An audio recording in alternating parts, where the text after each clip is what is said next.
Jamie, my business partner, and myself, we both came through Oaktree as clients. We worked on staff here for years. An opportunity presented itself to me and Jamie, and we didn't have to think very hard about it. So we bought the place and we're trying to continue the mission.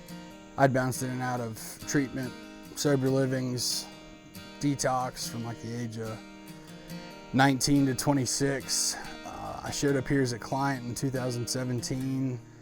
I took a job as a house manager at like 6 months sober. It was the best thing I did for my recovery, without a doubt.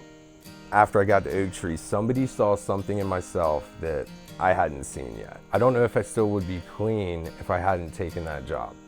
We love this place, all of us of staff, came through here and gave us our lives back. I get to work with my mother, which I never thought would ever happen. My name is Susan Hoffman, and I am the lead clinician at Oaktree, and I'm also Jamie's mother.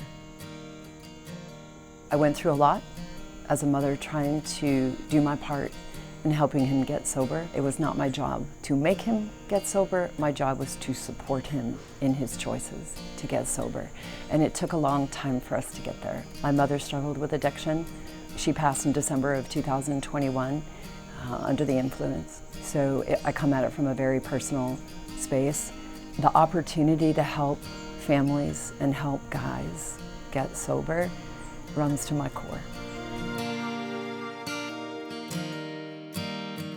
As far as like a blanket treatment model, we've got some go-tos, but the reality is like I want it to be very tailor-made to what is gonna work for any specific guy. Each guy is different.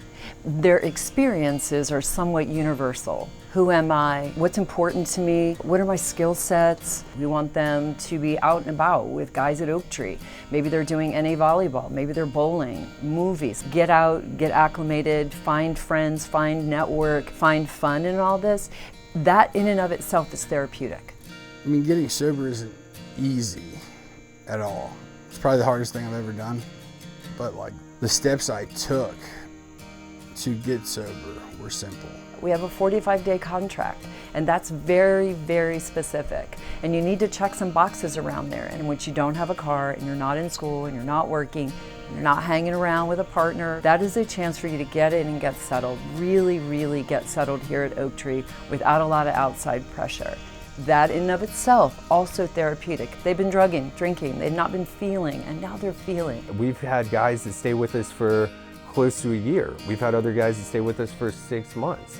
That's what they needed, right? Because everybody's so individual, you can't walk into this journey and say, is he gonna be ready in 3 months? I don't know. I'm what I would call hyper-relational. I think everything, therapy, just being a person is all about relationships. So creating a situation where someone can feel close to another person is of paramount importance. I needed connection. I didn't know I needed that, but it ended up being like a family. It turned out to be exactly what I needed, and the environment we want the guys to have is that same experience. That's why we like to think of this as a recovery home. I want it to feel like you've got real family and relationships that are gonna support you as you're trying to get your feet under you and try to figure out how to live life. Give me a little bit of time, give me a little bit of effort, a little bit of commitment, and I promise when you leave here, you are gonna be in a better spot than you were when you walked in the door.